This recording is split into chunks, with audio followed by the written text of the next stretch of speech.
परमेश्वर का नियम .org। अपेंडिक्स 1। 613 आज्ञाओं का मिथक। 613 आज्ञाओं का मिथक और वे सच्ची आज्ञाएं जिनका पालन हर ईश्वर के सेवक को करना चाहिए। कई बार जब हम उद्धार के लिए पिता और पुत्र की सभी आज्ञाओं का पालन करने की आवश्यकता पर कोई लेख प्रकाशित करते हैं तो कुछ पाठक नाराज होकर लिखते हैं, यदि ऐसा है तो हमें सभी 613 आज्ञाओं का पालन करना होगा। इस तरह की टिप्पणियां स्पष्ट करती हैं कि अधिकांश लोग नहीं जानते कि ये 613 आज्ञाओं की रहस्यमय संख्या कहाँ से आई है और ये वास्तव में क्या है, क्योंकि इसे बाइबल में किसी ने कभी नहीं देखा। इस लेख में हम प्रश्नोत्तर के प्रारूप में इस मिथक की उत्पत्ति की व्याख्या करेंगे। साथ ही हम उन सच्ची आज्ञाओं को भी स्पष्ट करेंगे जो पवित्र शास्त्र में ईश्वर द्वारा दी गई हैं और जिनका पालन हर उस व्यक्ति को करना चाहिए जो ईश्वर पिता से डरता है और अपने पापों की क्षमा के लिए उसके पुत्र के पास भेजा जाने की आशा करता है। प्रश्न: प्रसिद्ध 613 आज्ञाएं क्या हैं? उत्तर: 613 आज्ञाएं या 613 मिज्वोत 12वीं सदी बाद मसीह में रब्बियों द्वारा यहूदी अनुयायियों के लिए बनाई गई थीं। इनके मुख्य लेखक स्पेनिश रब्बी और दार्शनिक मोशे माइमोनाइड्स, जिन्हें रंबाम के नाम से भी जाना जाता है, थे। प्रश्न: क्या वास्तव में शास्त्रों में 613 आज्ञाएं हैं? उत्तर: नहीं। प्रभु की सच्ची आज्ञाएं कम हैं और उनका पालन करना सरल है। शैतान ने इस मिथक को प्रेरित किया, जो उसके दीर्घकालिक प्रोजेक्ट का हिस्सा है, ताकि मानव जाति को प्रभु की आज्ञाओं का पालन करने से रोक सके। यह अदन से ही ऐसा करता आ रहा है। प्रश्न: 613 की यह संख्या कहाँ से आई? उत्तर: यह संख्या रब्बी परंपरा और हिब्रू अंकशास्त्र की अवधारणा से जुड़ी है, जिसमें प्रत्येक अक्षर को एक संख्या दी जाती है। इन परंपराओं में से एक का कहना है कि शब्द सीतीत, जिसका अर्थ है झालर, डोरियां या बुने हुए रेशे, गिनती 15, 37 से 39 का संख्यात्मक योग 613 होता है जब उसकी अक्षरों को जोड़ा जाता है। विशेष रूप से इन डोरियों को मिथक के अनुसार 600 का प्रारंभिक संख्यात्मक मान दिया गया। जब इनमें 8 धागे और 5 गाथें जोड़ दी जाती हैं तो कुल संख्या 613 हो जाती है। उनके अनुसार ये संख्या तोरा, बाइबल की प्रारंभिक 5 पुस्तकों में मौजूद आज्ञाओं की कुल संख्या को दर्शाती है। ये ध्यान देने योग्य है कि सीतीत का उपयोग एक वास्तविक आज्ञा है और इसे हर किसी को मानना चाहिए। लेकिन 613 आज्ञाओं के साथ इसका यह संबंध पूरी तरह से एक आविष्कार है। ये प्राचीनों की परंपराओं में से एक है जिनका यीशु ने उल्लेख किया और निंदा की थी। मत्ती 15, 1-20। प्रश्न: सीतीत, डोरियां के 613 संख्या के साथ मेल खाने के लिए इतने सारे आज्ञाएं कैसे बनाई गईं? उत्तर: बहुत कठिनाई और रचनात्मकता के साथ। उन्होंने सच्ची आज्ञाओं को कई भागों में बांट दिया ताकि संख्या बढ़ाई जा सके। इसके अलावा उन्होंने कई ऐसी आज्ञाएं भी शामिल की जो पुजारियों, मंदिर, कृषि, फसल कटाई, पशुपालन, त्योहारों आदि से संबंधित थीं। प्रश्न: तो वे सच्ची आज्ञाएं कौन सी हैं जिनका पालन हमें करना चाहिए? उत्तर: 10 आज्ञाओं के अलावा कुछ और भी आज्ञाएं हैं। ये सभी पालन करने में सरल है। इनमें से कुछ विशेष रूप से पुरुषों या महिलाओं के लिए हैं, कुछ समुदाय के लिए और कुछ विशिष्ट समूहों के लिए, जैसे किसान और पशुपालक। बहुत सी आज्ञाएं मसीहियों पर लागू नहीं होती क्योंकि वे केवल लेवी गोत्र के वंशजों के लिए हैं या वे यरूशलेम के मंदिर से जुड़ी हैं, जो वर्ष 70 बाद मसीह में नष्ट हो गया था। हमें यह समझना चाहिए कि अब अंत समय में ईश्वर अपने सभी विश्वास योग्य बच्चों को बुला रहे हैं कि वे तैयार रहें, क्योंकि किसी भी समय वह हमें इस भ्रष्ट संसार से ले जाएंगे। ईश्वर केवल उन्हीं को ले जाएंगे जो उनके सभी आज्ञाओं का पालन करने का प्रयास करते हैं, बिना किसी अपवाद के। अपने नेताओं के शिक्षाओं और उदाहरणों का पालन न करें, बल्कि केवल वही माने जो ईश्वर ने आदेश दिया है। जातियां यानी गैर यहूदी ईश्वर की किसी भी आज्ञा से मुक्त न। सभा के लिए वही नियम होंगे जो तुम पर लागू होंगे, वही विदेशी पर भी लागू होंगे जो तुम्हारे बीच रहता है। ये पीढ़ियों के लिए एक शाश्वत विधि है जो प्रभु के सामने तुम पर और उस विदेशी पर समान रूप से लागू होगी।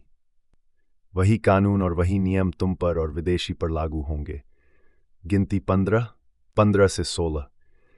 यहाँ विदेशी निवासी हर गैर यहूदी को संदर्भित करता है जो चुने हुए लोगों का हिस्सा बनना चाहता है और उद्धार प्राप्त करना चाहता है। तुम उस वस्तु की पूजा करते हो जिसे तुम नहीं जानते। हम उसकी पूजा करते हैं जिसे हम जानते हैं, क्योंकि उद्धार यहूदियों से आता है। यूहन्ना 4:22।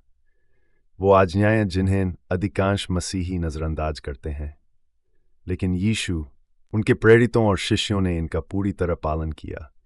यीशु हमारे आदर्श हैं। केवल पुरुषों के लिए आज्ञाएं। बाल और दाढ़ी, लैवे व्यवस्था 19:27, सीतीत गिनती 15:37 से 39, खतना उत्पत्ति 17:12, महिलाओं के लिए आज्ञा, मासिक धर्म के दौरान संबंध से परहेज था 20, समुदाय के लिए आज्ञाएं, सप्त सप्ताह के 7वें दिन विश्राम करना, निर्गमन 20:8-11, निषिद्ध खाद्य पदार्थ, लैवे व्यवस्था 11:1-46। प्रश्न: क्या अपनी पत्रियों में पौलुस ने नहीं कहा कि यीशु ने हमारे लिए सभी आज्ञाओं का पालन किया और अपनी मृत्यु से उन्हें रद्द कर दिया? उत्तर: बिल्कुल नहीं। स्वयं पौलुस ये जानकर भयभीत हो जाते कि उनके लेखनों का उपयोग करके चर्चों में पादरी क्या सिखा रहे हैं। ईश्वर ने किसी भी मनुष्य को पौलुस सहित अपनी पवित्र और शाश्वत व्यवस्था में एक भी अक्षर बदलने का अधिकार नहीं दिया। यदि ये सत्य होता तो नबी और यीशु दोनों स्पष्ट रूप से बताते कि ईश्वर तरसुस के एक व्यक्ति को इस स्तर की अधिकारिता के साथ भेजेंगे। लेकिन सच्चाई यह है कि पौलुस का न तो तनाख यानी पुराना नियम के नबियों द्वारा और न ही मसीहा द्वारा 4 सुसमाचारों में कहीं उल्लेख किया गया है। यह एक अत्यंत महत्वपूर्ण बात होती जिस पर ईश्वर चुप नहीं रहते। नबी केवल 3 मनुष्यों जो नए नियम के काल में प्रकट हुए। 1 यहूदा, भजन संहिता 41:9। 2 योहन बपतिस्मा देने वाला, यशायाह 40:3।